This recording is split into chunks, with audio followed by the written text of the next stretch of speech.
When US and Israeli forces began their attack on Iran, there weren't only Iranian air defenses standing in their way.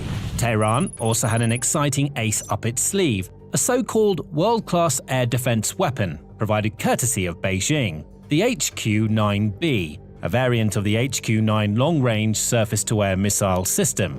Unfortunately for Iran, and for China, this system failed to live up to the hype. It was utterly crushed beneath the weight and intensity of American airstrikes, proving to be little more than an expensive and embarrassing flop. As far as China is concerned, this wasn't supposed to happen. The HQ-9 is supposed to be one of the flagship products of the Chinese defense sector. Work began on this system back in the 1970s, with full-scale development commencing soon after in the late 1980s. Since then, several models have been released, including the original HQ-9, the naval HHQ-9 variant, the slightly improved HQ-9A, which entered service in 2001, and the HQ-9B, which boasted extended range and improved technologies. Aside from China, several other nations have invested in and currently operate HQ-9 systems, including Pakistan, Egypt, Azerbaijan, and Iran. And it's easy to see why there's been so much active interest in this system from various countries across the globe, as Chinese officials marketed it as a truly world-beating entry into their air defense sector. They claimed that it could perform up to the same standard as the Russian S-300, which has long featured in lists of the best air defense systems in existence. Officials also boasted about the HQ-9 surpassing the US Patriot system, another of the world's top air defenses in certain aspects. They highlighted its remarkable range, with the HQ-9B variant able to strike targets at distances of around 160 miles or 260 kilometers, as well as the phased array radar system, giving it the ability to track up to 100 targets all at once and engage anywhere from 6 to 8 simultaneously. Other key features of the HQ-9 include its vertical cold launch and 360-degree omnidirectional coverage, and its missiles are said to reach speeds in excess of Mach 4, or more than 3,000 miles per hour, with warheads weighing close to 400 pounds or 180 kilograms. In theory, any country using a system like this should find it much easier to defend its airspace and protect its most valuable assets and key infrastructure locations, nullifying the threat of enemy jets, cruise missiles, and ballistic missiles too. China clearly believes in the HQ-9, as it uses it to protect several strategic areas within its borders and beyond, in places like Beijing, Tibet, and the South China Sea. But it's one thing to boast about technical specifications and claim that your system can rival some of the best in the world. It's something entirely different to actually put it to the test in real-world combat conditions. That's when you find out if the hype was worth it, and if a weapon or piece of equipment can truly fulfill its potential, or if it's just a lot of hot air and bluster, doomed to fail as the first sign of danger. And Iran was banking big on the HQ-9 being able to stand up and prove its mettle when that time finally came. According to one of the country's officials, Iran received a significant number of these systems in 2025, in the months following the 12-day war, during which Israel and the United States carried out a surprise strike on the country's nuclear facilities, killing numerous military leaders, nuclear scientists, and politicians, as well as Iranian civilians over the course of less than 2 weeks. Clearly shaken by that intensive assault on its territory, Iran wanted to step up its defenses in anticipation of another Israeli or American attack. It not only bought a number of Chinese HQ-9 systems, negotiating an oil-for-arms deal with Beijing to do so, but also set about building a multi-layered air defense network far and wide across its territory.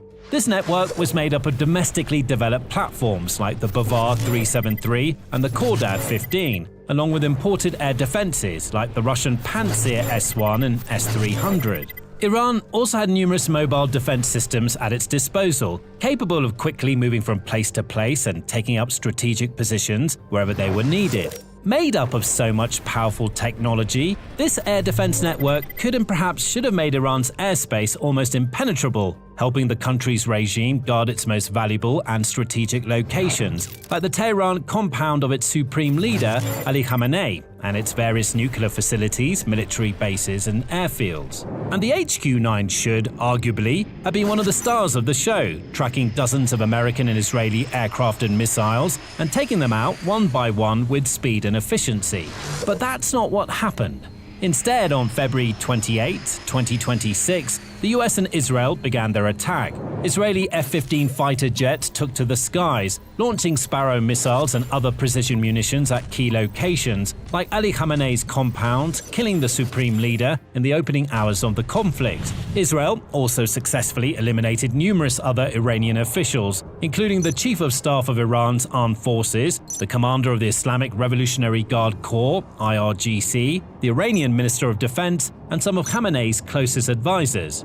Meanwhile, US fighters and bombers also penetrated Iranian airspace, carrying out strikes on literally hundreds of targets in a matter of hours. Locations in more than 20 of Iran's 31 provinces felt the full force of American bombs and missiles, with bases, compounds, infrastructure, and military assets, like radars and air defense systems, wiped off the map or reduced to smoldering piles of wreckage and rubble. With every minute that passed, more reports came in of explosions and destruction. Iran's assets were being systematically wiped out, one by one, and its air defense network, which had been so carefully constructed and was supposed to be able to keep the country safe against attacks of this kind, was nowhere to be seen. Iran's commanders never saw it coming. They knew that they would inevitably suffer some losses due to the sheer intensity of the American and Israeli airstrikes, but they at least thought that they'd be able to strike back and dish out some damage to their opponents. And they were relying on the HQ-9 to make that happen. It was supposed to be able to detect incoming aerial threats from over 150 miles away, after all. It should have been able to spot Israeli jets and American missiles many minutes before they made impact, firing its own interceptors with speed and precision to counteract them, saving lives and protecting valuable infrastructure in the process. Its phased array radar system should have allowed it to lock on and track dozens of enemy assets at once, providing invaluable intelligence to ground teams and other systems, giving Iran the data it needed to plan its next steps and execute key countermeasures. Its high-speed missiles, traveling 4 times faster than the speed of sound and equipped with advanced navigation and homing technologies, should have had little trouble intercepting the enemy's attacks or blowing American aircraft right out of the skies. Instead, the HQ-9 was rendered almost entirely useless from the very first moments of the fight, and it's all because of one massive weakness with this system: its vulnerability to electronic warfare, EW. According to reports from various news outlets, the US deployed its Boeing EA-18G Growler EW aircraft in a bid to jam Iranian radars and air defenses, thereby creating safe pockets and pathways for the jets and bombers to travel through without fear of being fired on and taken out. Many modern air defenses are designed and developed with EW in mind, fitted with their own clever countermeasures to deal with jamming or signal interference. It seems, however, that the HQ-9 was woefully unprepared for this kind of invisible attack. Facing intense electromagnetic interference from the Growlers, the system's communications failed. They were unable to achieve seamless integration with their command centers, effectively becoming both blind and mute all in the blink of an eye. From there, the system's much-hyped phased array radars failed to function as they should. They were supposed to be able to track 100 targets at once, but struggled to even lock onto one. Interference signals filled their screens with false targets, while real ones, in the form of F-35 fighter jets and Tomahawk missiles, slipped by undetected. Blinded, paralyzed, and incapable of accurately identifying any enemy targets, let alone firing on them, the HQ-9s became little more than extremely expensive but utterly ineffective lumps of metal, easy targets for American and Israeli forces to pick off at their leisure. And it wasn't the first time that these systems failed to live up to expectations. Now, the HQ-9's catastrophic collapse in Iran is actually its second high-profile failure so far. Back in May 2025, Pakistan deployed some of these systems in order to defend its bases and important infrastructure in key locations like Karachi and Lahore against India's Operation Sindhur attacks. Pakistani commanders hoped that the highly rated Chinese HQ-9 would prove tough enough to deal with India's missile attacks. They were wrong. Just like how Israel and the US were able to successfully bombard Iran despite its layered air defense network, the Indian military managed to strike numerous targets across various Pakistani regions, breaking its enemy's defenses with relative ease. India made smart use of Israeli EW technologies to jam Pakistan's radars and communications, rendering at least some of its air defenses, including the HQ-9, worthless.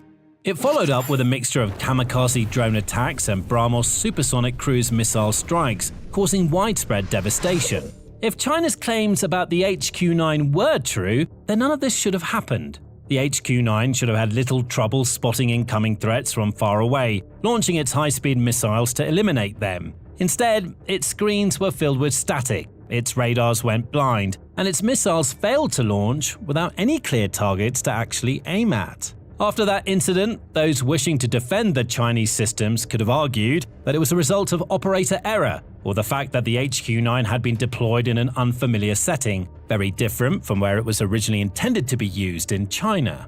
Now, however, the HQ-9 has failed not once, but twice, in two very different locations against two very different enemy forces. That can't be simply excused or written off as an unfortunate incident. It's clear to see that these air defenses, despite all the bluster and boastful comments that have made them sound so impressive, are simply not fit for purpose. And part of this comes down to experience. The best air defense systems in the world are those that have proven themselves in real combat conditions, again and again. Israel's Iron Dome, for example, has withstood numerous attacks from various enemy forces over the years, protecting millions of people in cities like Jerusalem and Tel Aviv, and preventing incalculable amounts of damage and destruction. The US Patriot System 2 has proven to be remarkably effective, having undergone a veritable trial by fire in the Persian Gulf War of the early 1990s, going on to see extended use during the US invasion of Iraq in the 2000s and various other conflicts. It's even been used in the Russia-Ukraine war, helping Ukraine defend its towns, cities, and military sites against Russian missile attacks. Because these systems have been used so extensively and have so much experience, there's also vast amounts of relevant combat data that operators can use to inform their future strategies and extract even more value from these air defenses. This in turn has allowed systems like the Patriot and the Iron Dome to, essentially, evolve over the ages, getting stronger, smarter, and more efficient. The HQ-9, in stark contrast, entered the air defense arena with no notable experience outside of carefully controlled testing sites like those in China's Taklamakan Desert. There, it may have proven itself capable of taking out slow-moving drones, flying along pre-programmed trajectories. But that's simply not the same as having to contend with a real conflict, where the enemy can deploy a whole host of different weapons against you, with missiles and drones that come from all directions, and with state-of-the-art EW systems doing everything in their power to nullify your offensive capabilities. Exposed to the real heat and intensity of the battlefields of Pakistan and Iran, the HQ-9 was found wanting. That should be a massive source of concern for all the countries that have invested in Chinese military hardware in recent years. And there are a lot of them. Indeed, recent data from the Stockholm International Peace Research Institute, which is one of the top research bodies when it comes to conflict and military spending data, shows that China is responsible for around 6% of the world's arms exports. Maps show that dozens of countries across several continents have bought up various amounts of Chinese weapons and defense systems in recent times. That includes almost all of Africa, as well as large parts of Asia and several countries across Europe and the Americas too. Some countries rely almost exclusively on China for their defense. Pakistan, for example, is Beijing's best customer, accounting for 63% of Chinese arms exports from 2020 to 2024. Other countries, from Myanmar and Bangladesh in Asia to Nigeria and Algeria in Africa, have also bought up large amounts of Chinese drones, tanks, aircraft, armored vehicles, missiles, and small arms. For many of these countries, which don't have the same big military budgets as Western nations like the United States, the United Kingdom, France, and Germany, buying from China makes a lot of sense. Chinese systems are typically much more affordable than American, European, or Russian equivalents, and China does a good job of hyping up its innovations with lofty claims and impressive tech specs.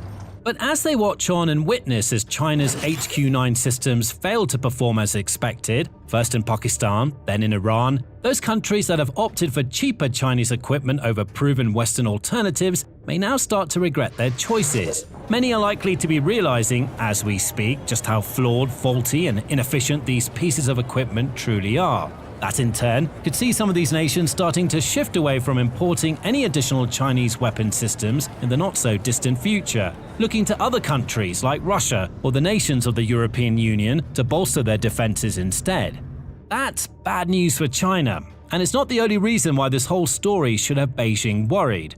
The Asian giant has, in recent years, made a big show of investing heavily in its military and producing more weapons and defensive systems domestically, relying far less on imports from other countries. It has, on numerous occasions, shown off its latest missiles and other military innovations at grand parades and defense events, flaunting its technologies in an attempt to intimidate any countries that could dare to oppose it in the future, like the United States, for example. But there's not much point in showing off weapon systems if they turn out to be utterly useless in real combat conditions, like the HQ-9. Indeed, high-profile failures like this are not bolstering China's reputation as a world leader in defense, but fracturing it. All of a sudden, the Chinese military doesn't seem as scary or imposing as it has so desperately tried to appear. Instead, its flaws are being laid bare for all to see.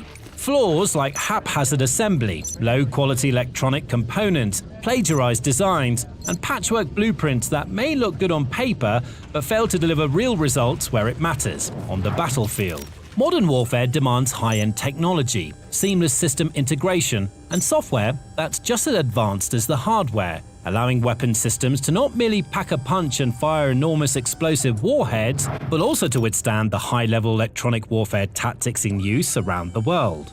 Unfortunately for Beijing, it appears that the weapon systems it's been working on just aren't cut out for this kind of combat. Similar in many ways to Russia, it appears to be being left behind, adhering to outdated philosophies and driven by a desperate desire to constantly create weapons that are bigger, stronger and faster than those that have come before, but refusing to put in the necessary technical work to make those kinds of weapons actually viable in the conflicts of today. Because the truth is that it doesn't matter how fast a missile can fly if it's not able to reliably evade enemy defenses. Nor does it matter how much range an air defense system has or how many targets it can track simultaneously if it doesn't have world-class EW defenses and other crucial technologies to protect it when the likes of Growlers come into range. This is why the HQ-9's failures matter so much. It's not just that they allowed American and Israeli missiles to strike Iranian targets, decapitating the country's regime and eliminating a large part of its defenses. It's also about what this means for China moving forward. The country's credibility as an arms exporter has taken a huge hit. For years to come, buyers will look back at this incident and second-guess any potential investment into Chinese hardware. Allies will be less likely to believe Beijing's propaganda machine and buy into outlandish claims about the latest missile systems and defenses. Within China too, while they may not admit it openly, the country's commanders will slowly but surely realize that their systems simply aren't anywhere near as powerful as claimed. That in turn will make any future military operations of the People's Liberation Army, like a prospective takeover of Taiwan, much more perilous and riskier. The myth of Chinese military dominance has been shattered, and there's no going back from here. To make matters worse for China, the Iran war has underlined just how powerful and advanced the American military is. And finally, remember to subscribe too, to keep up with the latest breaking news from this conflict and others around the world.